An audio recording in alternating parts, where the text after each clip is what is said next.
très heureux, moi c'est un ami, hein, le Rav Zizek, je suis très heureux de le recevoir. Chaque année, je le sollicite et il ne pouvait pas. Et en Baruch Hashem, cette année, il a trouvé un encart pour nous. Je suis très heureux parce que, vous voyez, ce n'est pas seulement un Rav orateur, c'est aussi quelqu'un qui écrit, c'est un écrivain. Vous allez voir, il va vous en parler, hein, c'est ses livres. Hein. Et le thème est magnifique, c'est le thème de Periya Verivia. J'ai préféré ce thème parce que c'est le thème de son premier livre, et plutôt que de parler de Hanouka. Hanouka, on aura l'occasion d'en parler dans les Shul, Shabbat. Si déjà, on en a déjà parlé aujourd'hui, on en parlera la semaine prochaine. Le thème de Periya Verivia est central, et le Rav va bien vous le dire comme il faut. Et en tout cas, moi, dans ma Kila, c'est ce que je voulais traiter comme thème, parce qu'on en a besoin. On n'en a pas beaucoup parlé au cours de l'année, et c'est une bonne occasion. Alors moi, je suis très très content d'avoir le Rav Zizek. Pour ceux qui le connaissent pas, c'est la première fois qu'il vient à Ketoret, c'est le Rav des étudiants. Il était dans le 11e, dans le 9e, etc. Maintenant, il s'est installé dans le 19e. Je ne sais pas s'il apprécie le 19e, le judaïsme du 19e. Voilà. Le Rav est venu avec toute la rigueur ashkénaze. Il est là à l'heure, pile, donc on va démarrer. Je donne la parole. Bravo. Merci. Voilà, merci beaucoup. Un fromage, simple. Voilà, c'est bon. Non, non, c'est pas la paracha. Ah. Voilà. Ah. Ok, bonsoir. Alors, merci au Ravaloun de m'inviter. Je vois devant le très vocal. Alors, le sujet que nous allons voir, j'ai été un peu désarçonné parce que nous sommes la veille de Hanouka et Rav Michael m'a dit si je pouvais parler sur Periya Verivia. Alors, c'est un peu original. Alors, effectivement, je vais vous dire la nécessité de parler de Periya Verivia. Ne serait-ce que ce matin, il y a un jeune ami à moi qui vient d'avoir un fils il y a 2 mois. Et j'ai eu la joie d'être sandak de cet enfant. Et je lui ai demandé comment ça va. Alors, je connaissais la réponse. Il m'a dit, bon, Hachem, ça va bien, mais on ne dort pas. On est complètement explosé. Et il y a 2 semaines, il y a un de mes fils qui a passé Shabbat avec nous. Il a aussi un bébé. Et je lui ai dit, tu as une drôle de tête, là. Il m'a dit, papa, j'ai pas dormi de la nuit avec le bébé. Et Baruch Hashem, avec notre épouse, on a eu au fil des années 11 enfants et on a eu l'occasion de se poser la question, comment ça se fait lorsqu'on a un enfant, on a la vie complètement explosée. Et j'ai remarqué qu'on n'est pas formé à ça. Personne ne nous dit rien. Personne ne nous explique rien. Vas-y, c'est comme, si vous voulez, à la guerre de 14. On est parti à la guerre de 14, la fleur au fusil. Après, on se retrouve dans la tranchée, on se demande qu'est-ce qui nous arrive. Et je ne sais pas pourquoi, lorsque des jeunes se marient, alors, c'est dans nos milieux, c'est, comment dire, il y a une formation pour le mariage, et pour le khatan, et pour la kala. Mais on ne parle jamais sur le fait d'avoir des enfants. Je ne sais pas pourquoi. J'ai ma théorie. Je pense qu'on ne veut pas mettre à l'aise, on ne veut pas être mal à l'aise les jeunes qui vont se marier, parce qu'il n'y a pas tous les couples qui ont des enfants. Ça arrive qu'il y a des couples qui n'ont pas d'enfants. Donc peut-être on ne veut pas mettre mal à l'aise. Mais il n'y a pas une formation structurée là-dessus. Alors, au fil des années, je me suis beaucoup interrogé sur le terrain. c'est quoi le fait d'avoir des enfants? Et pas seulement ça, au fil des années, je me suis rendu compte de quelque chose d'incroyable. Regardons le début de la Torah. Alors, regardez ce que moi je vous propose. Je fais l'exposé, et après, je veux qu'il y ait des questions. Voilà, c'est pas que c'est bien de poser des questions, je veux qu'il y ait des questions, surtout des questions, je dirais, sur le terrain. Ça ne veut pas dire que je saurais répondre aux questions, mais je pense qu'il y a beaucoup de choses à parler nécessaires sur le sujet, comme on va le voir. Alors, au début de la création,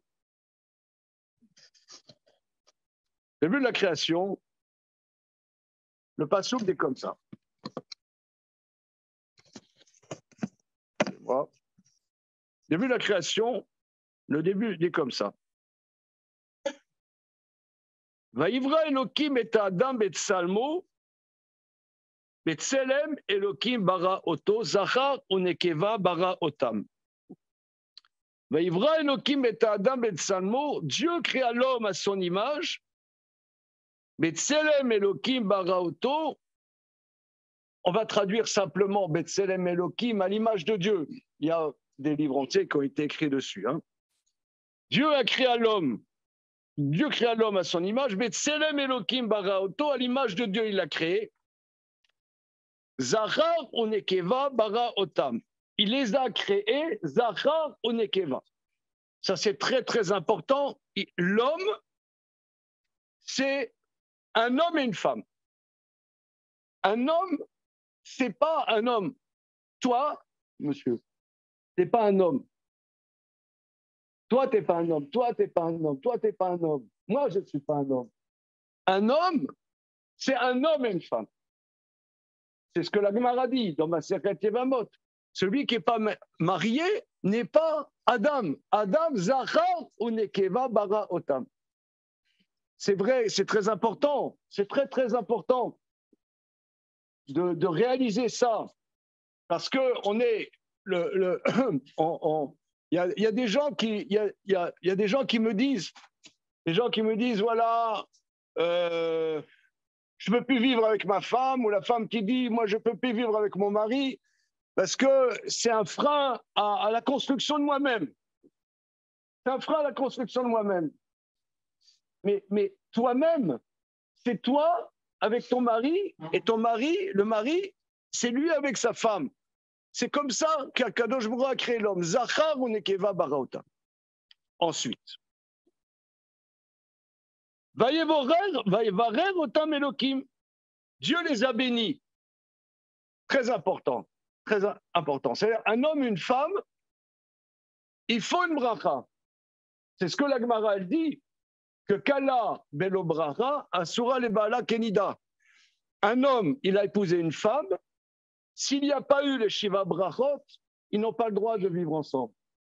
Ils n'ont pas le droit de convoler ensemble. Il faut la bracha. Ça veut dire, il faut être accompagné par la bracha. La bracha qui va dire, parce qu'il y en a qui dit, moi je me marie, mais quel est le garant que ça va bien marcher, hein? On se pose c'est toute la question. Quel est le garant que ça va bien marcher? Il faut la bracha d'Hachem. La bracha d'Hachem qui nous accompagne. Il faut la bracha. Vaïvarer otam Elokim. Ensuite, Akadosh Baruch Hu a créé l'homme. C'est quoi l'homme? Zachar ou Nekeva. Alors, Rav Aloun, il a dit que là, vous avez un extraterrestre. C'est quoi un extraterrestre? C'est un ashkenaz. Ça veut dire. C'est quoi? Ça veut dire, vous parlez tous yiddish? Donc couramment. Non, ça veut dire, c'est quoi? Ça veut dire, Dieu a créé l'homme, Zachar ou Nekeva. D'accord? Il est béni. Maintenant, c'est la première créature à qui Dieu va parler. Depuis la création, Dieu n'a encore pas parlé à aucune créature. Dieu va parler à la créature à qui il a créé, créature exceptionnelle, avec qui il va parler. Qu'est-ce qu'il va dire? Qu'est-ce qu'il va dire? Vayomer lahem Elohim peru urvu. Dieu leur a dit, fructifiez, multipliez.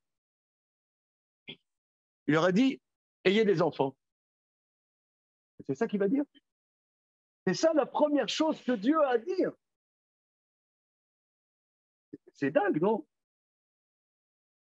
Regardez, c'est la question, c'est une question incroyable.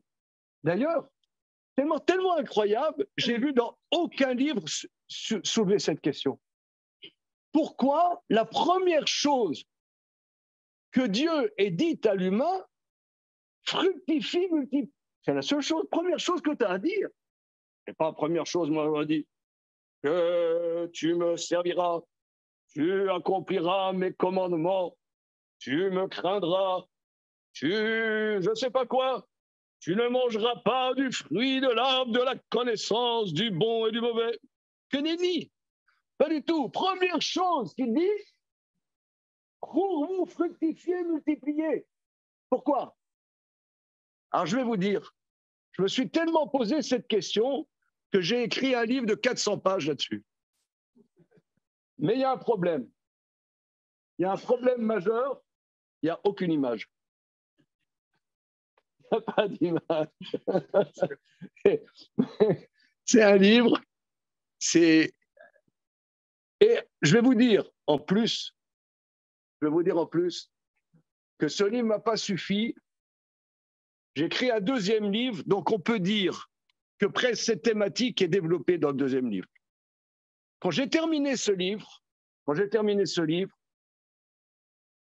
j'ai fait une fête pour remercier ceux qui m'ont aidé à sortir ce livre.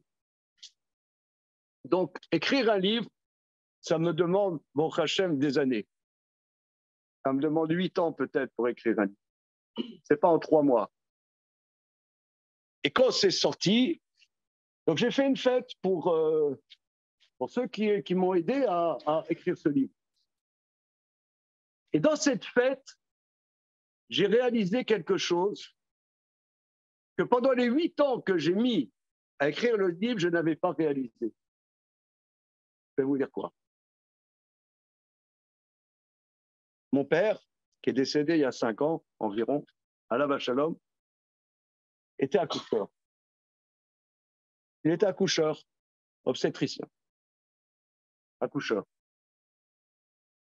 Et j'ai demandé à mon père, papa, comment ça se fait qu'il y avait plein de spécialités?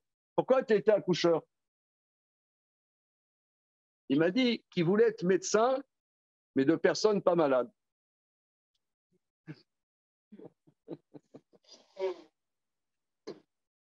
Et alors, oui, je sais. Je sais. Et alors, après, ce livre, il a été publié après le décès de mon père. Et j'ai réalisé en vérité que ce livre, c'était le projet de mon père que j'avais porté en moi sans m'en rendre compte. Pour amener les enfants au monde. C'est quoi amener des enfants au monde? C'est la première chose que Dieu nous demande, amener des enfants au monde.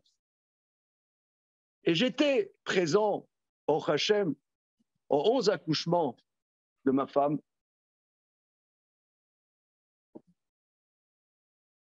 Quelle apothéose! Amener un enfant au monde. Amener un enfant au monde. Les gens, ils disent, oui, l'homme, la femme, machin, bidule. Vous avez déjà lu dans les journaux des trucs comme ça, hein? Non, je sais pas, l'homme, la femme, le féminisme, machin, bidule. Mais nous, les hommes, on ne peut pas amener un enfant au monde. On peut participer, mais amener un enfant au monde, c'est la totale. C'est la totale. Alors, on va essayer de voir pourquoi, c'est quoi le fond, pourquoi Dieu, première chose qu'il nous a dite, c'est d'amener des enfants. Pourquoi? Alors,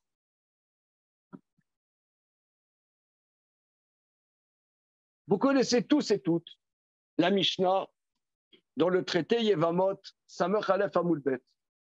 La Mishnah nous dit que Piria Verivia, fructifier, multiplier, c'est un commandement de la Torah. Ce commandement s'accomplit avec un garçon, une fille. Un garçon, une fille. Maintenant, comment ça se fait que dans les milieux de Torah, on ne s'arrête pas avec un garçon, une fille? Comment ça se fait que dans le milieu de Torah, on a plus d'enfants qu'un garçon, une fille? Alors, il y a un grand débat entre Maïmonide et Rashi. Il y a un grand débat. Rambam, dans le 15e chapitre des lois relatives au mariage, Maïmonide dit, 15e chapitre des lois relatives au mariage, dit que la mitzvah, c'est un garçon et une fille. Mais, il y a une institution rabbinique d'avoir plus d'enfants. C'est ce qu'on appelle, dans le langage talmudique, le din de Rabbi Yoshua, Samerbet Amoulbet. C'est le din de Rabbi Yoshua que nous allons voir maintenant. Din de Rabbi Yoshua, même si tu as des enfants, tu dois continuer à avoir des enfants. Entre parenthèses, que si quelqu'un a des enfants, mais que ses enfants eux-mêmes n'ont pas d'enfants, on n'a pas accompli la mitzvah Peria Veriga. C'est un débat dans le Talmud, mais la halakha est qu'on accomplit le commandement de fructifier, multiplier, si soi-même on a des enfants et eux-mêmes ont des enfants. Ce qui est très important, si vous voulez, si on essaie d'intérioriser les choses, c'est sûr que ce n'est pas dans nos mains. Ce n'est pas dans nos mains.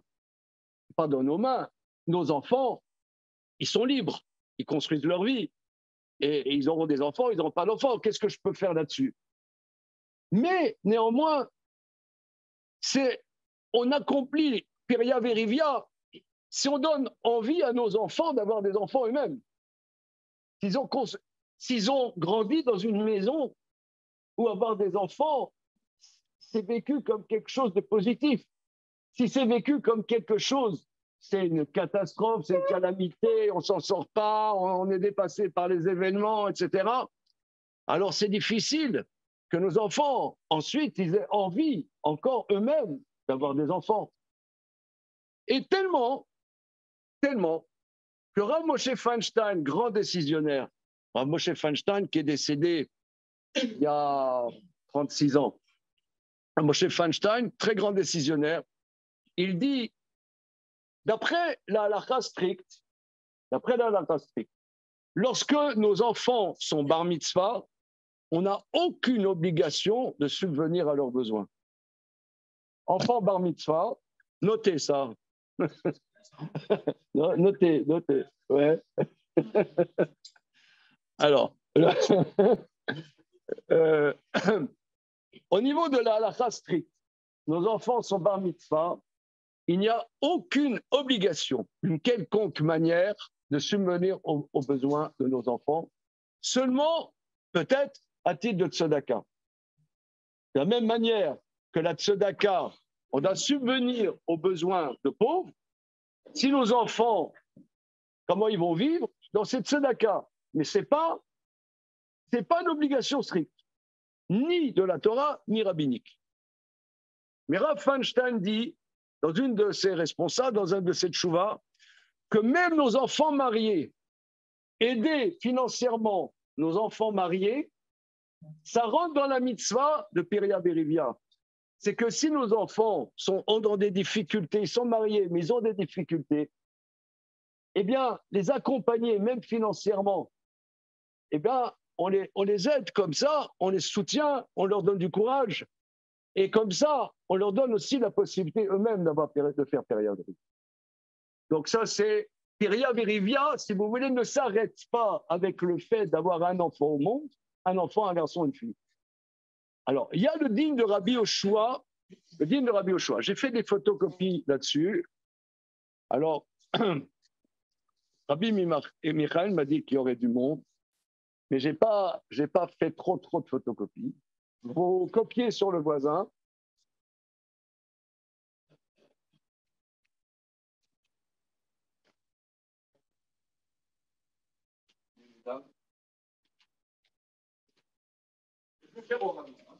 Peut-être elle peut m'arrêter dans le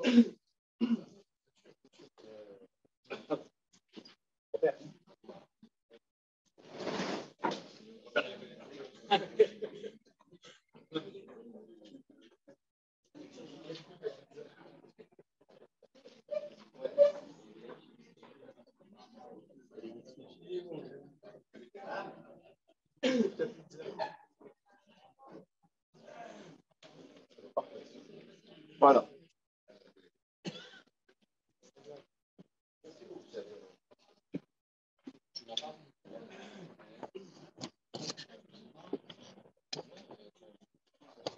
Alors, Samer Bet, Hamoud Bet, dans ma Maserat Yevamot.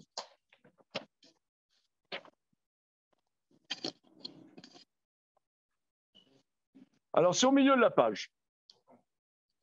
Les Tanya. Donc, je reprends. La Mishnah dit que Peria Verivia, c'est quoi Peria Verivia, vos 6 dots, c'est quoi? Un garçon, une fille. Un garçon, une fille. D'accord? Tiens. Rabbi Yoshua dit Matnitin de l'Av qui est Rabbi Yoshua. La Mishnah, c'est pas comme Rabbi Yoshua des Tanya, comme on enseigne. Rabbi Yoshua Omer. Nasa Adam Isha Beyalduto, Isha Bezeknuto. Un homme, il était marié dans sa jeunesse, et disons, il devient veuf. Loalenu, devient veuf. Alors qu'il se remarie. Qu'il se remarie pour avoir encore des enfants. Ayulo banim beyalduto, yulo banim bezeknuto. Il a eu des enfants dans sa jeunesse, qu'il ait des enfants dans sa vieillesse. Chez Néma, comme dit le Passouk dans Kohelet, Baboker zra et zaracha, vela erev al tinar yadcha, ki encha yodea eze echshar, aze oze vimshtem kechad tovim. Il a eu des enfants dans sa jeunesse, qu'il ait encore des enfants dans sa vieillesse. Comme dit le Passouk, le matin, sème ta semence, et le soir, ne laisse pas reposer tes mains, car tu ne sais pas lequel des enfants sera bien. Eze Irshar. Tu ne sais pas lequel sera bien. Peut-être celui-là, ou peut-être les deux. Alors regardez, ici, c'est bizarre. C'est bizarre. Ça, c'est très bizarre. Pourquoi Rabbi Yoshua, il dit, et c'est rapporté la halakha, Rabbi Yoshua, que tu as eu un garçon, une fille, ne t'arrête pas.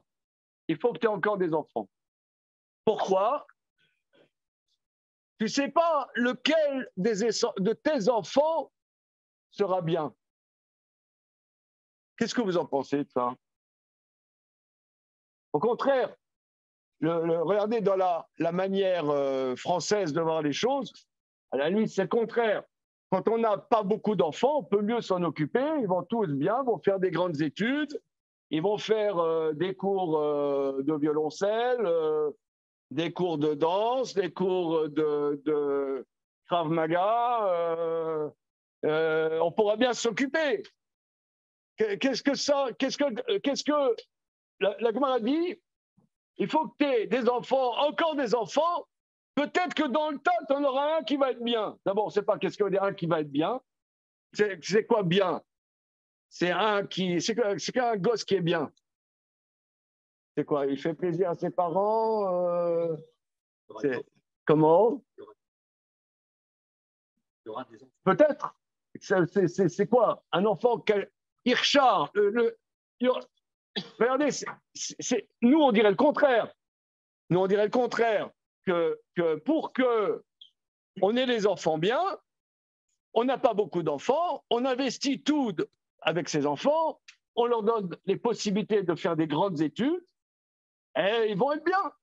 Ils vont être, je ne sais pas, ils vont faire des grandes études, ils vont aller au MIT, ouais, ils vont aller à Stanford, ils vont faire des grandes études aux States, à Silicon Valley, ils vont être des stars des high-tech, et on va être fiers. Ouais, nous, on était un peu du méla, et on a un enfant qui a cassé la baraque à Silicon Valley. Voilà, ça c'est bien. Ouais. Ah non, le Talmud, il dit pas comme ça. Ça veut pas. Ouais, il dit et des enfants, encore des enfants, peut-être dans le temps, tu auras un qui va être bien. Comment? Vous dites Talmid Racham, à ma gauche, on a dit Talmid Racham. Ça, c'est vous qui le dites. Je ne sais pas, moi, qu'est-ce que ça veut dire. Alors, regardez, Rashi, commentaire de Rashi. Commentaire de Rashi.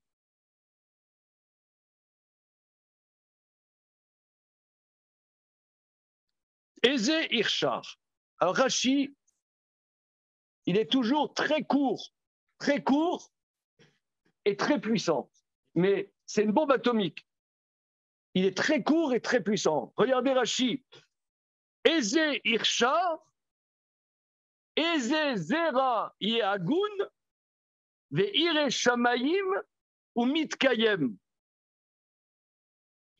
Qui sera kasher? C'est quoi kasher? Quel descendant sera bien, qui craindra le ciel et Mitkayem, et qui aura une tenue dans le monde, Mitkayem, qui tiendra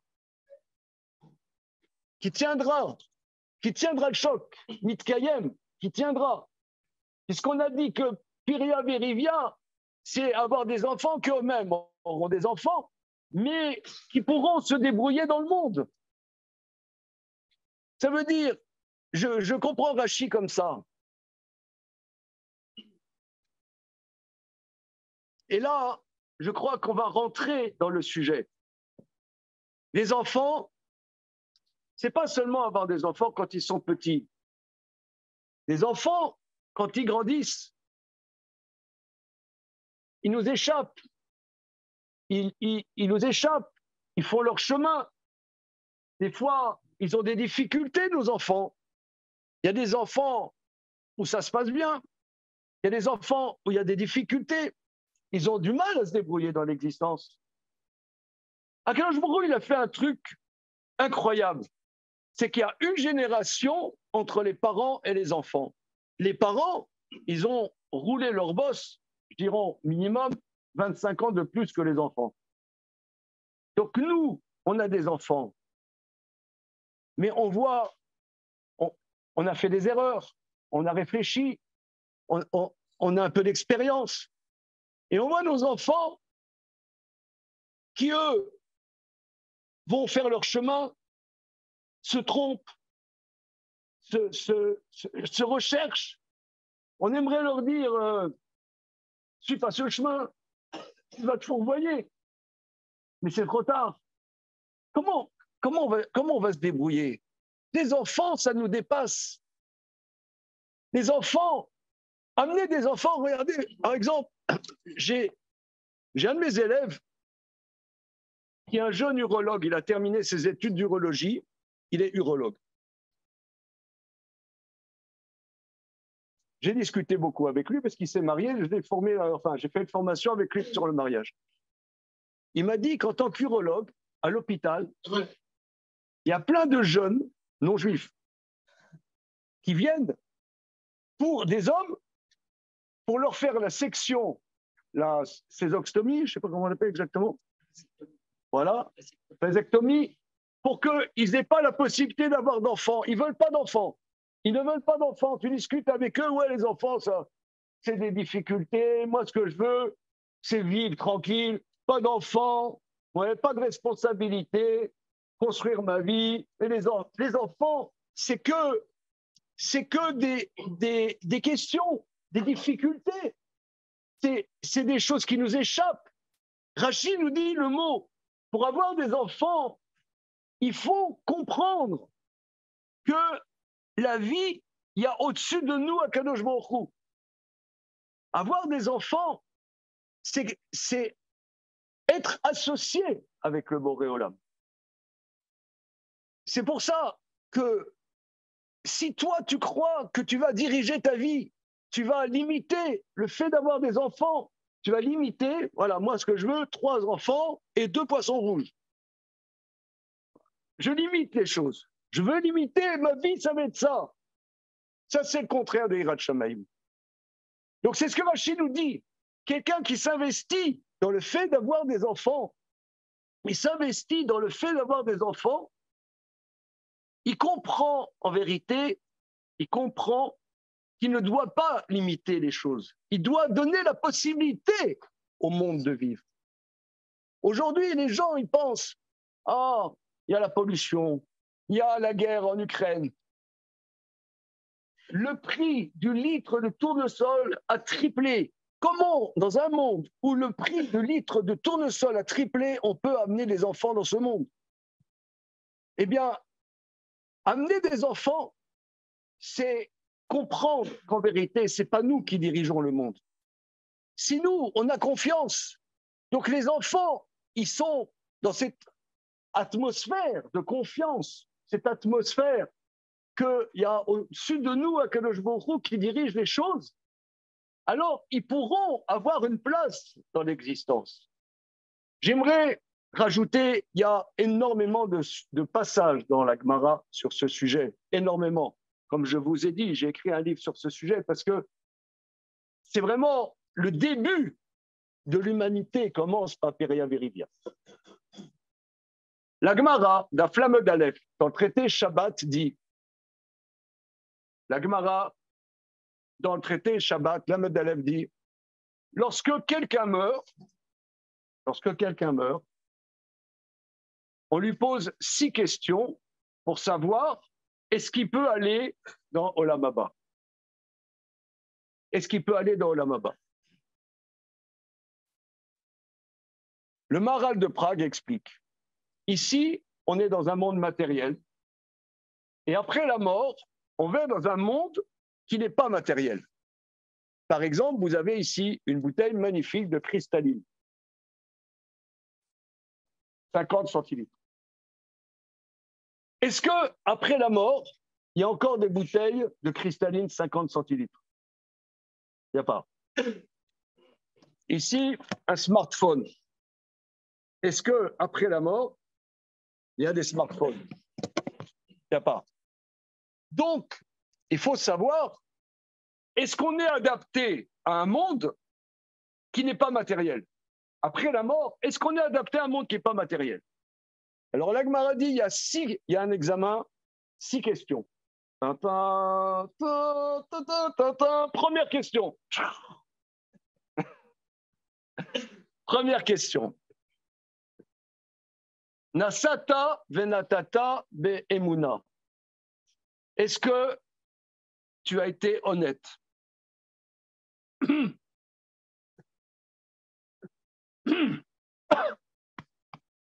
Hein? On peut s'arrêter là?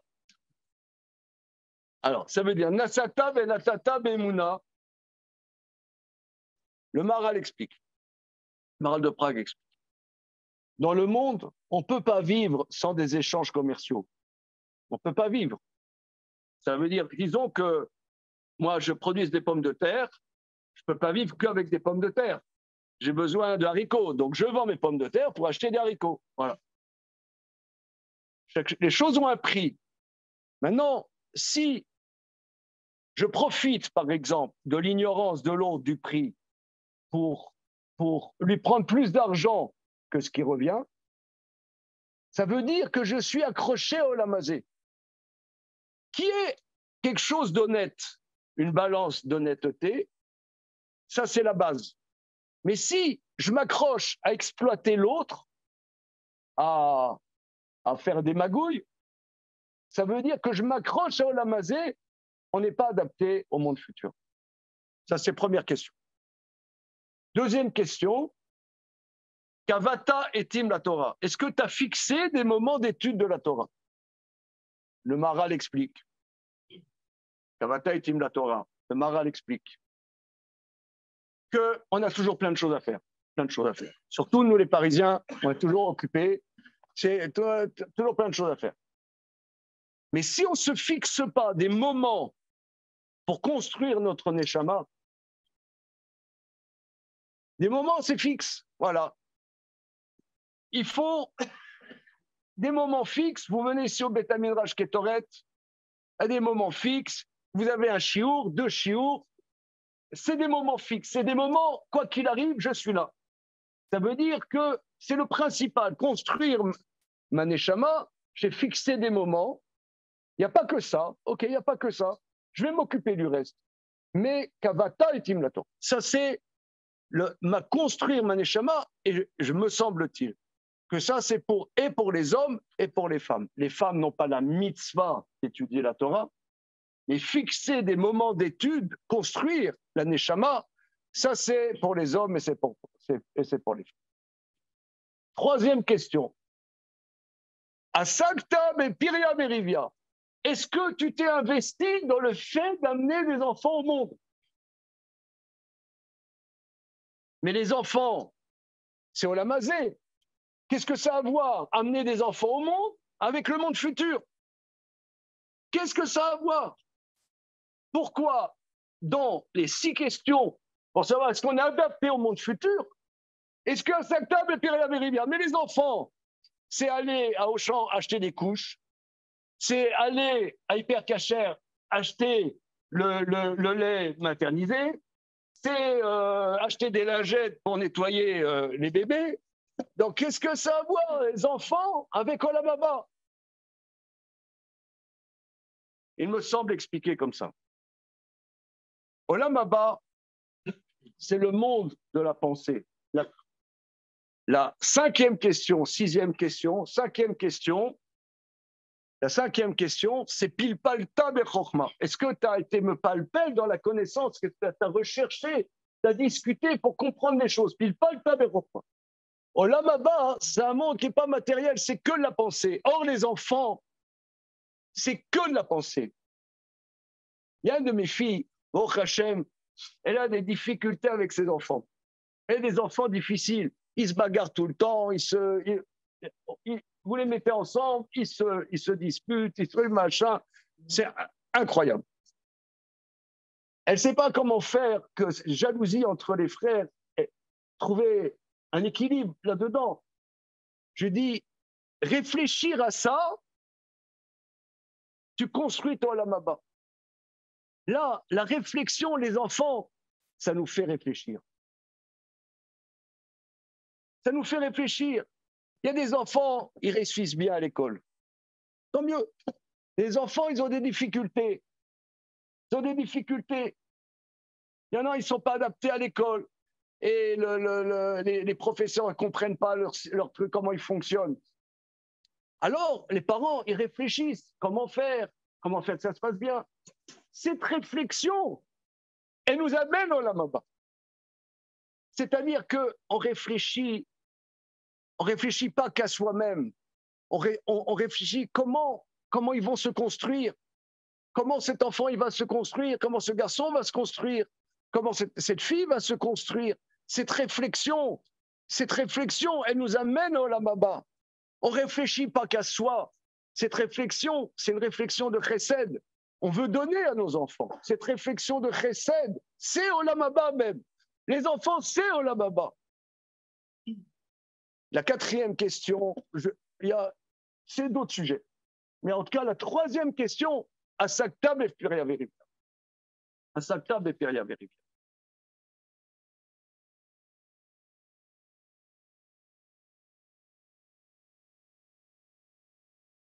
Moi, je veux expliquer comment ça se fait que la première chose que Dieu ait dit à Adam, a dit à l'homme, c'est fructifier, multiplier. Comment se fait la première chose? On dit que Dieu a créé l'homme, a créé le monde, Yesh Me'ayin. Vous avez entendu ça? Ça s'appelle en bon français ex nihilo. Dieu a créé le monde ex nihilo. C'est-à-dire, l'existence est venue à partir du néant. Ça, c'est ce qu'on appelle, je dirais, de la théologie. Qu'est-ce que concrètement ça veut dire qu'Akadosh Baruch Hu a créé le monde Yesh, mais Haïm? Il me semble que c'est pour ça qu'il nous a demandé, première chose, d'avoir des enfants. Avoir des enfants, c'est avoir l'expérience de donner l'existence à partir de notre néant, de notre anéantissement. Pourquoi? Quand on a des enfants, on a des enfants qui viennent de naître, des enfants en bas âge, on ne dort pas. On ne dort pas. On est complètement explosé. Et pas seulement 2 mois, pas seulement 3 mois, mais moi je dis au bout d'1 an, c'est là, c'est le summum, c'est au bout d'1 an. Quand le bébé il a 1 an, là c'est... Et dans notre tradition, comme on a vu le dîn de Rabbi Yoshua, c'est encore d'avoir des enfants. On doit donner l'existence en s'annihilant. C'est en s'annihilant qu'on donne de l'existence. Akadosh Baruch Hu, il a dit, moi, j'ai donné l'existence au monde. Et toi, tu es Betselem Elohim. Tu vas vivre la même chose que moi. Le monde, moi, j'ai construit le monde avec du chesed. Akadosh Baruch Hu, il donne la vie, même aux Rechaim. Il y a des Rechaim, des salauds, des très méchants. Par exemple, il y a quelqu'un, que Dieu nous en préserve, un terroriste. Un terroriste, il va mettre une bombe. Comment Dieu lui donne la vie? Comment Dieu donne la vie à ce rachat? Comment Akadosh Baruch Hu lui donne la vie à ce rachat? Il y a 3 semaines, il y a un attentat à la bombe à Jérusalem. Il y a un jeune qui s'appelle Ariel Choupak qui est décédé. Ce jeune qui est décédé à la bombe, c'est un grand copain de 2 de mes petits-fils. Ça veut dire, c'est pas abstrait. C'est ce jeune qui est mort, il attendait le bus pour aller à l'yeshiva, où il y a 2 de mes petits-fils dans cette yeshiva. Et la première fois qu'il est arrivé dans cette yeshiva, c'est un de mes petits-fils qui l'a accueilli, qui l'a introduit dans la yeshiva, etc. C'est ses copains. Le rachat qui a mis la bombe, comment Dieu lui a donné la vie? Comment Dieu lui donne la vie encore maintenant? Il vit encore. Comment il vit? Eh bien, Akadosh Baruch Hu donne la vie à ces créatures pour que ces créatures, elles se construisent. Qu'elles font des fois des choses horribles, elles se construisent. Il y a une Gemara, dans ma Maseret Gittin, Nabuzradan, c'est lui qui a détruit le premier Beth Amikdash. Le premier Beth Amikdash, on dit que c'est Nabuchodonosor. Mais monsieur Nabuchodonosor n'est jamais arrivé à Jérusalem. C'est son homme de main, c'est Nabuzradan. Nabuzradan, c'est lui qui est arrivé à Jérusalem, qui a détruit le premier Beth Amikdash. Nabuzradan, la Gemara dit, cette Gemara est rapportée 2 fois. Une fois dans le 11e chapitre de Sanhedrin, une fois dans Gittin. Nabuzradan, il a massacré des millions de Juifs. Il a massacré des millions de Juifs. À la fin, il a vu qu'il massacrait tellement facilement, il a dit, maître du monde, est-ce qu'il faut que j'aille encore en tuer? Et quand il s'est rendu compte qu'il pouvait continuer à tuer encore des enfants d'Israël, il s'est dit, stop, j'arrête. J'arrête. Et la Gemara dit, Irer Tshuva Belibo. Il a fait Tshuva. Et la Boraïta dit, Nabuzradan, Ger Tzedek Aya. Nabuzradan était un guerre authentique, un converti authentique. Akadosh Baruch Hu a donné la possibilité au rachat qui fasse les pires exactions. Il va faire son chemin. Il va faire son expérience. Il va faire son expérience. Il va faire son expérience. Et dans le tas, il a fait son expérience, il a fait tchouva. J'ai posé la question à des très grands chachamim que Maïmonide dit que quelqu'un qui est condamnable à mort par le tribunal, quand il se convertit, il reste toujours la condamnation à mort. Comment ça se fait que le tribunal rabbinique n'a pas exécuté Naboudradam? Bon, c'est un grand pile-poule, ce n'est pas le cœur du sujet. J'ai posé la question à Rav Dov Povarski de Ponovitch. J'ai posé cette question. Bon, de toute façon. Mais donc on voit ici qu'Akadosh Baruch Hu donne la vie même à des très grands rechaïm, très très grands rechaïm, qui nient Akadosh Baruch Hu. Peut-être ils vont faire leur chemin, peut-être ils vont faire leur chemin. Ça, c'est Akadosh Baruch Hu, il crée le monde, Yesh Me'ayin. Nous, on est Betselem Elohim, on est à l'image de Dieu. Dieu nous dit, mettez des enfants au monde. Faites comme moi, mettez des enfants au monde. Élevez vos enfants. Supportez vos enfants. Aimez vos enfants. Acceptez même les défauts de vos enfants. Comprenez vos enfants. Accompagnez vos enfants. Faites comme moi. Ils font des erreurs, qu'ils fassent leur chemin. Donnez-leur la possibilité qu'ils fassent leur chemin. C'est ce que la Mishnah elle dit. C'est ce que la Mishnah elle dit. Dav Kaftet dans ma Sechet Kiddushin, que le papa, il a l'obligation d'enseigner la Torah à son enfant. Enseigner la Torah à son enfant, c'est pour que l'enfant il puisse se construire. C'est pas seulement, oui, il faut qu'il soit Bédérer à Torah.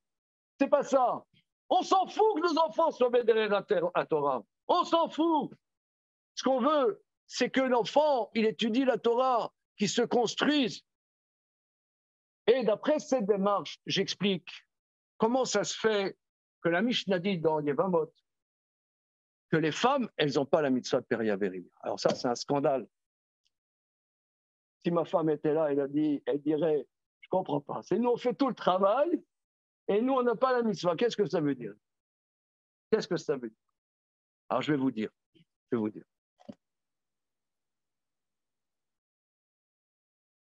Parce que c'est une mitzvah difficile. Il y a un grand maître, le Mesher Chochma, Rabbi Meir Simcha de Dvinsk, il explique dans Mesher Chochma que c'est une mitzvah trop difficile. La Torah, elle ne veut pas que les femmes vivent des choses difficiles. Les chemins de la Torah sont agréables. Ah, mais d'accord, mais c'est elle qui amène les enfants au monde. C'est le mari qui doit accompagner la femme, qui doit accompagner, le montrer le côté positif qu'il y a dans la chose. Parce que souvent, on voit le côté négatif, le côté difficile, le côté pesant. On voit des enfants. Les enfants, ils ne sont pas toujours reconnaissants par rapport aux parents. C'est difficile, il y a une mitzvah dans la Torah de respecter les parents. Est-ce que nos enfants, ils arrivent à respecter leurs parents? Le Maharal de Prague dit que les seuls vraiment qui respectent leurs parents, c'est les idolâtres. Nous, les enfants d'Israël, on a du mal à respecter nos parents. On a du mal. Parce qu'on est indépendants, on est très indépendants. Respecter, être reconnaissant à l'égard de nos parents, c'est très difficile. Souvent, quand nos parents décèdent, on se rend compte qu'on a passé à côté. On n'a pas fait ce qu'on devait faire.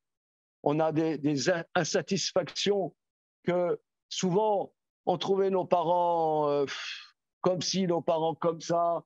Bon, on faisait ce qu'on avait à faire. Mais est-ce que vraiment on respectait nos parents? Est-ce que vraiment on appréciait nos parents? Et les parents, ils s'en rendent compte. Ils s'en rendent compte qu'on n'est pas très apprécié par les enfants. Ils s'en rendent compte. Donc c'est ingrat. C'est ingrat. Il y a beaucoup d'ingratitude. Beaucoup d'ingratitude. Eh bien, il faut supporter ça. Ils vont faire leur chemin. Peut-être ils vont comprendre plus tard qu'on n'est pas si critiquable que ça. Ils nous font des critiques, les enfants. Moi, j'ai des enfants. Ils nous font des critiques. Entre eux, ils disent oh, de toute façon, papa, il ne comprend pas. De toute façon, il ne nous comprend pas. De toute façon, Et c'est dur. C'est dur. Nous, on se défonce pour les comprendre. On se défonce pour être proche d'eux, pour chercher le mieux pour eux, pas pour nous, mais pour eux. Et dire, ouais, mais papa, il ne nous comprend pas. Papa, il ne nous comprend pas. C'est très dur. C'est dur, une mitzvah comme ça. Il faut supporter d'être rien du tout. Supporter d'être rien du tout. Amener des enfants au monde, c'est supporter d'être rien du tout. Mais si on supporte d'être rien du tout, en vérité, les enfants, c'est eux qui nous construisent. C'est la véritable construction qu'on a dans Olam Hazé. La véritable construction, ce sont nos enfants. Ce sont nos enfants. Alors maintenant, vous allez me dire, mais il y a des gens, ils n'ont pas d'enfants. Ça arrive. Les gens, ils n'ont pas d'enfants. Ils n'ont pas d'enfants. Alors regardez, je vous ai passé une photocopie dans Yevamot. Rabbi Yoshua, il dit que tu as des enfants dans ta jeunesse et des enfants dans ta vieillesse. Rabbi Akiva, lui, dit que le verset de Kohelet, il ne parle pas des enfants, il parle de Talmud Torah. Tu as étudié la Torah, la suite de la Gemara, regardez. Rabbi Akiva Omer, Resh Ayin, ça veut dire Rabbi Akiva. Rabbi Akiva Omer, Lama Torah beyalduto, ilmod Torah bezeknuto. Tu as appris la Torah quand tu étais jeune, apprends la Torah quand tu es vieux. C'est-à-dire quelqu'un, il dit, moi j'ai beaucoup étudié, j'ai étudié 10 fois le chasse, j'ai 40 ans, maintenant je passe à autre chose. Littérature espagnole. Ouais.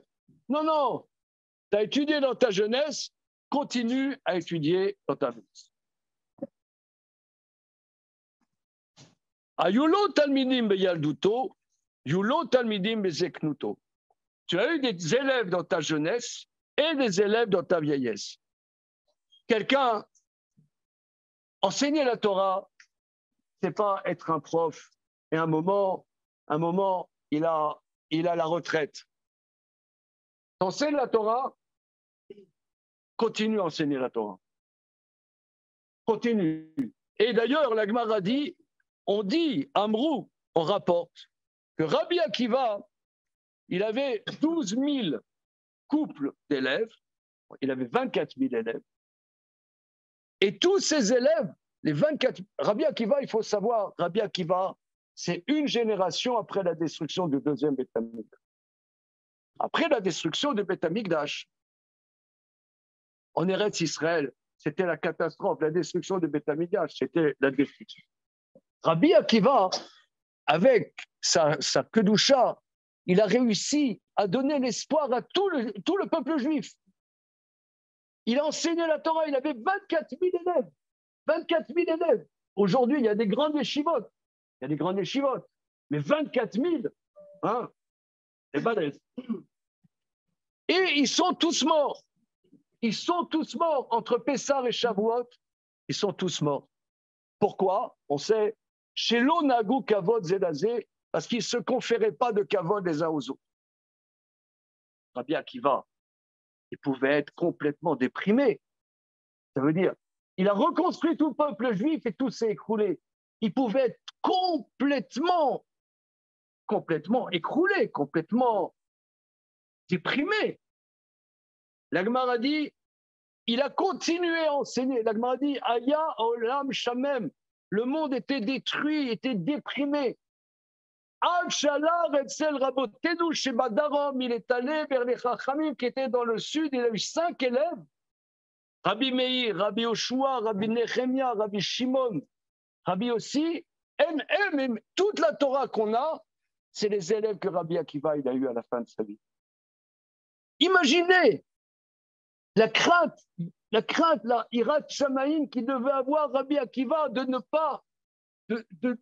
pas être écroulé. Quelqu'un, il a vécu un drame comme ça. Il va prendre des calmants. Il va voir le psychiatre. Monsieur le docteur, donnez-moi des médicaments. Sinon, je saute par la fenêtre. même, je sais pas, il pourrait dire, bon, ben moi, j'enseigne la Torah, ça veut dire, même la Torah, je m'en fous. Allez, j'enlève la kippa. Hein.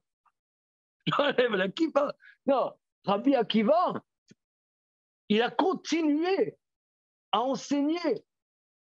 C'est pas possible. Moi, je dis, c'est pas possible. C'est pas possible. C'est-à-dire, il a compris qu'il doit transmettre, même si lui, il n'est rien. Je suis rien. Je dois transmettre. Ma vie, elle est ravagée. Ma vie, elle n'a pas de sens. Je dois transmettre. Je dois construire. Je dois apporter. Même si je ne comprends rien, même si ça n'a aucun sens, je dois transmettre, je dois construire. Donc lui, Piria Verivia, il comprend dans la Torah. Rabbi Yoshua, il comprend avec des enfants. Ce n'est pas contradictoire, c'est deux aspects. Mais en vérité, c'est deux aspects complémentaires. L'enseignement de la Torah, c'est quelqu'un, il dit, voilà, moi j'enseigne, je veux que je veux être un rave respecté, je veux une villa Natania, je ne sais pas ça. Ouais, j'enseigne donc je veux que, passe à autre chose, passe à autre chose. Tu dois transmettre.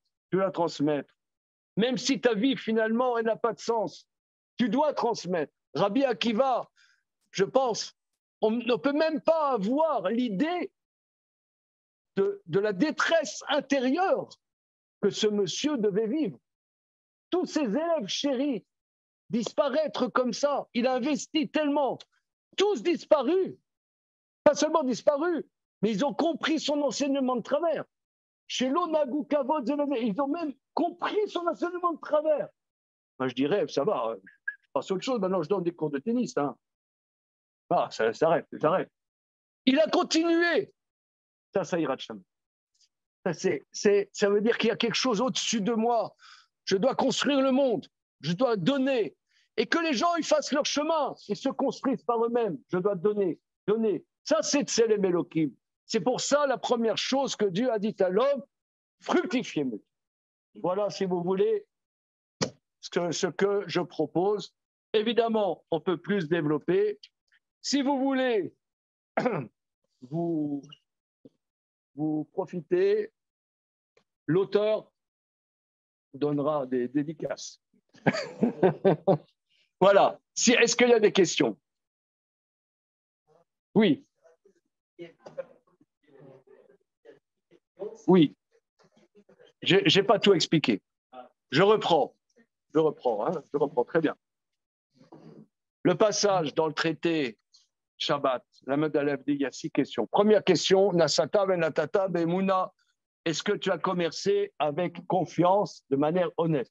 Bien. Il y a plusieurs explications, je donne l'explication la plus simple. Deuxième, Kavata etim la Torah, est-ce que tu as fixé des moments pour l'étude de la Torah? Troisième, est-ce que tu t'es investi dans le fait d'avoir des enfants? Quatrième, Sipita li Yoshua, est-ce que tu as attendu avec intensément la délivrance? Le Maharal de Prague explique. Si tu acceptes les mensonges qui sont dans le monde, si tu acceptes les injustices qui sont dans le monde, si tu acceptes les bêtises qui sont dans le monde et que tu n'es pas révolté et que tu dis à Akadosh Baruch Hu, envoie-nous le Mashiach tout de suite, je ne peux plus supporter. Je ne peux plus supporter ce sheker. Je ne peux plus supporter toutes ces manigances. Je ne peux pas supporter toute cette superficialité. Je crève, envoie-nous le Mashiach. Si tu supportes, ça veut dire que tu es bien de Olam Hazé, tu n'as rien à voir avec Olam Haba. Si tu n'es pas révolté face au sheker qu'il y a dans le monde, au mensonge qu'il y a dans le monde, tu n'es pas révolté, que tu n'attends pas le Yeshua, on dit qu'il y a un Olam de Tikkun, un monde de vérité. Si tu supportes le sheker, ça veut dire que tu es bien dans ce sheker. Ça va, tu es bien. Ça, c'est quatrième chose. Cinquième chose, Pilpalta Bechokma. Sixième chose, Ivanta Davar Mitor Davar. Ça, c'est incroyable. Est-ce que tu as été créatif dans la connaissance? Ici, c'est très exigeant. Ça veut dire qu'Akadosh Baruch Hu attend de nous qu'on fasse des chidushim. Il vanta d'avoir, mais tant d'avoir. On doit, c'est ce qu'on dit. Ten chelkenu betorah tera. Chacun d'entre nous, on a une part dans la Torah. D'ailleurs, c'est une des explications quand quelqu'un meurt, on fait la kriya. Si on est présent au décès de quelqu'un, on doit déchirer son vêtement. Il y a plusieurs explications. La Gemara dit, c'est comme si on était présent à un Sefer Torah qui brûle. Une des explications, c'est que la personne qui meurt, elle avait une part unique de la Torah. Et peut-être cette part, elle ne l'a pas exploitée. C'est catastrophe. Maintenant, c'est foutu. C'est foutu. Catastrophe. Chacun, on a une part spécifique dans la Torah. Chacun d'entre nous, on a des chidushim à apporter. On doit apporter quelque chose de personnel dans la Torah, une création dans la Torah, être créatif. Ça, c'est le summum. Ça, c'est le summum. Voilà. Monsieur. C'est quoi la première mitzvah que vous enseigne la Torah? Alors justement, c'est ça. C'est Peria Veridia. D'ailleurs, dans le conte, alors regardez, c'est très intéressant parce que il y a un grand débat, je vous ai dit tout à l'heure, entre Rambam et Rashi. Est-ce que Rabbi Yoshua, d'avoir des enfants encore, est-ce que c'est une takana, une institution rabbinique? Les commentateurs déduisent de Rashi, tu ne sais pas lequel sera bien, Iré Shamaïm. Donc chaque enfant, ça s'affecte d'Oraïta. D'après Rashi, avoir des enfants, c'est toujours, je suis toujours au sec de Peria Virevia, c'est pas comme Maïmonide. C'est Marloquette. C'est le natif dans le Emek Sheila qui me dagdec comme ça. Maintenant, encore autre chose. Il y a un grand débat entre Rabbi Yosef Karo et Maïmonide. Toujours Maïmonide, dans un cours de Torah, si on ne parle pas de Rambam, ce n'est pas un cours de Torah. Voilà, khalas. Un cours de Torah, c'est Rambam. Après, c'est autre chose. Alors, Rambam, lui, dans les lois du mariage, il aborde le sujet d'avoir des enfants au 15e chapitre. 15e chapitre. Rabbi Yosef Karo, dans Even Haezer, c'est comme le tour, il dit, dans les lois relatives au mariage, première chose, un homme doit se marier pour accomplir le commandement d'avoir des enfants. Première chose. En Rambam, c'est 15e chapitre. C'est-à-dire, d'après Rambam, la base, c'est par rapport à votre question. D'après Rambam, la base, c'est pas avoir des enfants, c'est construire un couple. Construire un couple. Ça, c'est Rambam. Si ton couple est construit, il va venir les enfants. Ça, c'est Rambam. La plupart des commentateurs disent, par exemple, Rambam, il pense que c'est une mitzvah de se marier. Est-ce que c'est une mitzvah de se marier? Ah, vous allez dire, oui, évidemment. Eh bien non, pas tout le monde est d'accord avec ça. Rambam, lui, dit que se marier, c'est une mitzvah. Mais par exemple, le Rosh, c'est la Shita de Tosfot, lui dit, non, on peut faire Peria Berivia avec une concubine. Alors attention, une fois j'ai dit ça à un mariage, le rabbin, il a failli me lapider. Bon, mais la Shita du Rosh, par exemple, il y a une grande discussion. Quand on fait un mariage, il y a Birkat Erousin. Quand on fait Kiddushin, il y a une bracha. Comment c'est la bracha? Il y a un patar Eliaou, s'il vous plaît. Comment? Un patar, vous avez ça. Vous avez ça. Merci beaucoup.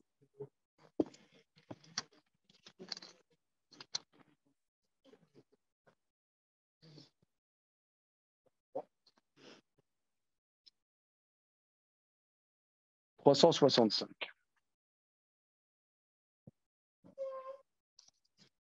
Donc, quand on donne Kiddushin, quand il y a un mariage, il y a la bénédiction. Asher ki le shanu bemitzvotav et tzivanu ala rayot basar lanu ata arusot v'yitir lanu ata nesuot lanu ad yedei chuppah v'kilushim v'ru ata Hashem v'katem et amo Yisrael ad yedei chuppah v'kilushim. C'est un grand débat. Cette bénédiction, elle correspond à quoi? D'après Maïmonide et beaucoup de décisionnaires, c'est lié à la mitzvah de Kilushin. Mitzvah de Kilushin. Le Rosh, Shita des Tosfot, non, il n'y a aucune mitzvah de se marier. Il n'y a pas. Il dit, il n'y a pas. Il n'y a pas. Lui, il dit que cette bracha, c'est une bénédiction de remerciement à Dieu sur la sainteté du peuple juif. C'est Birkat Oda'a. C'est une bracha de remerciement sur la kedusha du peuple juif. Donc c'est un grand débat. Donc d'après Maïmonide, la base, ce n'est pas le fait d'avoir des enfants. La base, c'est construire un couple. C'est pour ça, pour lui, c'est seulement, il y a tout dans la route, al-rot Kilushin, al-rot Ketouba, etc. Une fois qu'on a construit toutes les lois du couple, après, il y a Piria Véridia. Mais Rabbi Yosef Karo dans le Shulchan Aruch dit non, la base, c'est Piria Véridia. Voilà les amis. Voilà les amis. Oui, question. Avec plaisir. La première question, c'est comment est-ce que quand on arrive là-haut, c'est pas là aussi la première question? Parce que c'est la première mitzvah.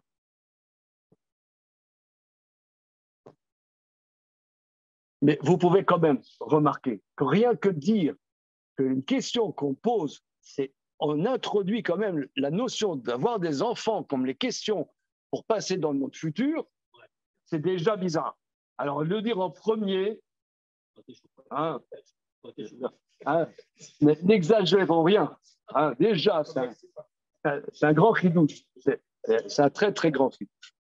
La question que se pose quand même, c'est que si malheureusement on est marié et qu'on n'arrive pas à avoir des enfants, comment ça se fait que ça fait partie des six? Alors c'est pour ça que j'ai rapporté que Piria Verivia, c'est aussi dans la transmission de la Torah. On sait qu'il y a des très grands maîtres, très célèbres qui n'ont pas eu d'enfants. Par exemple, le Chazon-Ish, qui a vraiment construit toute l'étude du Talmud. Il y a 100 ans, il a renouvelé toute l'étude du Talmud et de la Halacha. Il n'a pas eu d'enfant. C'est très connu que le Rabbi Lubavitch aussi n'a pas eu d'enfant. Le dernier Rabbi Lubavitch, il n'a pas eu d'enfant. Mais par exemple, moi j'ai connu des élèves du Chazon-Ish. Le Chazon-Ish n'a pas eu d'enfant et il s'est occupé beaucoup d'orphelins. Chez lui, monsieur pose la question, quelqu'un, il est marié, il n'a pas d'enfant. Ok, alors, je vais vous dire, le Chazon-Ish, Rabbi Avraham Ishayahu Karlitz, qui était tonton de Rav Chaim Kanievski, vous avez entendu parler de Rav Chaim Kanievski. La maman de Rav Chaim Kanievski, c'était une sœur du Chazon-Ish. Le Chazon-Ish, il n'avait pas d'enfant. Et un de mes fils, qui habite Bnei Brak, a étudié longtemps avec un fils d'un monsieur qui s'appelait Chaskel Bretler. Je sens Chaskel Bretler, ça ne vous dit pas grand-chose. Ouais. Alors, Chaskel Bretler était un orphelin de la Shoah. Et comme d'autres, le Chazon-Ish l'a élevé chez lui avec sa femme. Ils ont élevé des orphelins de la Shoah. Et le fils de Rav Chaskel Bretler a dit à mon fils que son père lui a dit, il vivait chez le Chazon-Ish, qu'ils étaient adolescents, jamais le Chazon-Ish les réveillait le matin. Il a dit parce que le Chazon-Ish, qui élevait donc des orphelins, il disait que lui, il n'arrive pas à réveiller un adolescent. Je ne sais pas si vous connaissez le concept du sommeil des adolescents. Ouais. On pourrait faire une bibliothèque. Je parle des garçons, hein, les filles, c'est autre chose. Les filles, c'est un peu autre chose. mais le sommeil des ados, c'est un sujet incroyable. Les ados, les gosses, quand ils ont, je sais pas, 5 ans, va te coucher. Va te coucher. Ils ne peuvent pas se coucher. Impossible. Par contre, quand ils ont 15 ans, 16 ans, lève-toi. Lève-toi. Oh là là, qu'est-ce qu'on va faire? C'est pas possible. Lève-toi. Il y a ton examen dans une Alors, alors mais il a dit que le Chazon Ish, il ne réveillait pas les ados. Regardez, ça c'est Gadol Hador. Ça veut dire, il faut comprendre qu'est-ce que c'est un adolescent. Un ado, s'il dort, c'est pas qu'il est flemmard. Je ne sais pas pourquoi il dort comme ça. Pour Hachem, j'ai eu des ados à la maison. J'ai encore des ados.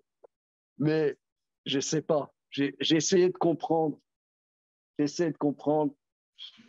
y a des choses dans la vie qui nous dépassent. Des choses qui nous dépassent. Le sommeil des adolescents, c'est Kodesh Kodashim. Alors, le Chazon Ish, il dit, moi, je ne réveille pas un ado. Vous voyez, donc lui, il n'avait pas d'enfant. Il n'avait pas d'enfant. Mais quelle compréhension,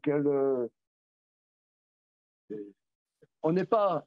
Moi, je ne suis pas à cette madriga, je ne suis pas à ce niveau. Réveille-toi. Réveille-toi, va à l'école, va à l'yeshiva, voilà. Allez, lève-toi.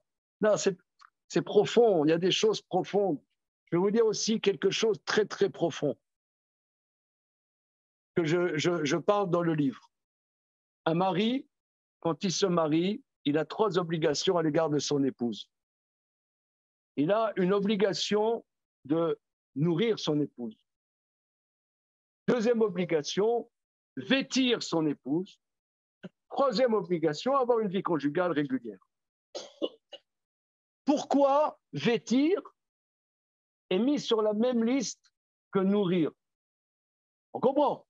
Un mari se marie, il doit nourrir son épouse, évidemment. Mais sur le même niveau, c'est vêtir son épouse. Ça m'a demandé des années de réflexion. Mes filles adolescentes, en hiver, vous voyez, là en hiver, Shabbat termine, 6h moins le quart. Quand mes filles étaient à la maison, en hiver, elles disent, papa, est-ce que tu peux me donner de l'argent, je vais aller m'acheter une jupe. Alors, je dis, mais je ne comprends pas. La semaine dernière, pas seulement pour m'acheter une jupe, aussi du démêlant pour les cheveux. 2 choses. La jupe, l'argent et du démêlant pour les cheveux. Non, je ne comprends pas. En une semaine, tu as fini le démêlant pour les cheveux. Bon.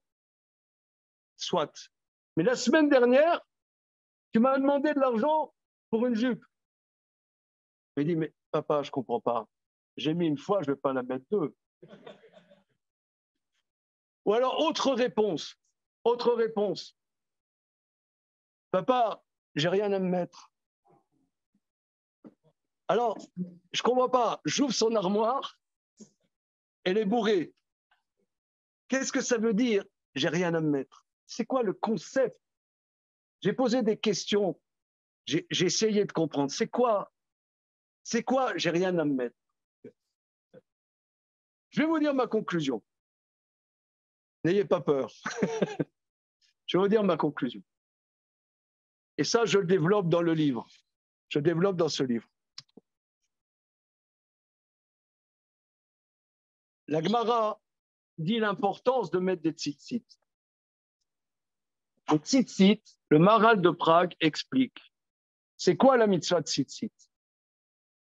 Mitzvah de tzitzit, il y a 32 fils. Il y a 4 fois 8 fils. 4 fois 8, c'est pas mal, 32. 32, valeur numérique kavod. 32, c'est valeur numérique de kavod. C'est quoi la mitzvah de tzitzit? La mitzvah de tzitzit, c'est nous montrer l'importance des habits. Les habits, c'est ce qui nous donne du kavod. Nous, comme on a dit tout à l'heure, on est Betselem Elohim, à l'image de Dieu. L'image de Dieu, on doit développer dans notre existence le kavod. C'est ça la mitzvah de tzitzit. C'est ce que la Mishnah, la Gemara, dans le traité Shabbat, Kav Gimel Amud Bet, dit celui qui fait attention à la mitzvah de tzitzit méritera un bel habit. Azahir be mitzvah de tzitzit zoré les talit nae. C'est quoi talit nae? Le Maharal explique, c'est la résurrection des morts. Résurrection des morts, que notre corps, ça sera un bel habit. C'est quoi? Résurrection des morts. On peut se poser la question, pourquoi les femmes n'ont pas la mitzvah de tzitzit si la mitzvah de tzitzit, c'est développer la dimension de kavod? L'explication est liée à notre sujet. C'est que j'ai entendu de Rav Shlomo Wolbe. Une fois, j'étais à un cours il y a X années de Rav Wolbe. Rav Wolbe, c'est Rona Libracha. C'est Rona Libracha, il dit que les femmes ont la dimension du kavod beaucoup plus développée que l'homme. La dimension de ce qui est beau, la dimension, par exemple, par exemple, moi j'ai une chemise froissée. Ma femme, elle me dit, tu vas pas sortir avec une chemise froissée. Moi, je me suis même pas rendu compte. Je me rendu compte. De quel sujet? Je vois pas le sujet, je vois pas le problème. Elle dit, tu vas pas sortir avec une chemise froissée. Pourquoi? Parce que les habits, c'est le kavod de la neshama.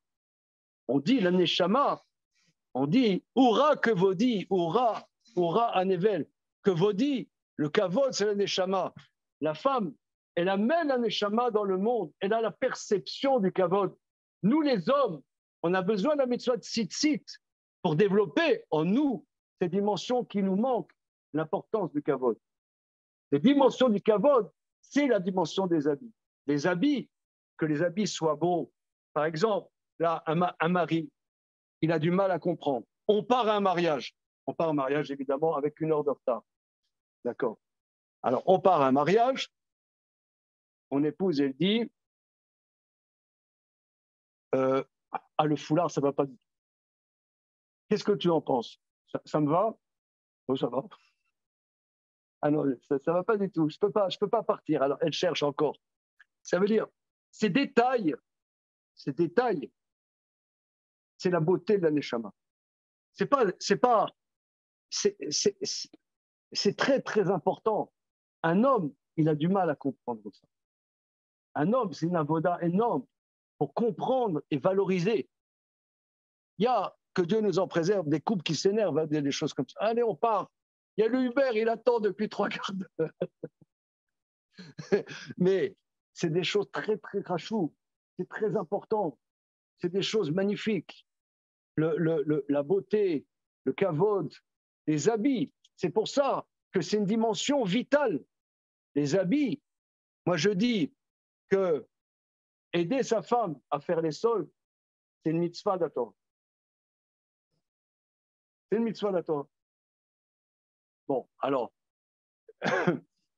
mon épouse, comme elle a du mal à se décider, quand je l'accompagne, maintenant je ne peux pas dire qu'il faut tous s'accompagner parce qu'il y a des dames, elles ne supportent pas que le mari accompagne. Mais ça dépend. Chacun trouve son style. Mais acheter des habits, c'est une mitzvah de la Torah. C'est une mitzvah de la Torah. Bien. OK, les amis. Voilà. Shavua Tov, merci. Chanukah Sameach. Comment? Oui. Alors regardez mes amis, j'ai amené les livres. Avec plaisir, je vous dédicace. Si vous avez, là, c'est Motzei Shabbat, vous n'avez peut-être pas de l'argent, vous donnerez à Rabbi Michael. Ça, le livre, là, c'est 28 €, là, c'est 20 €.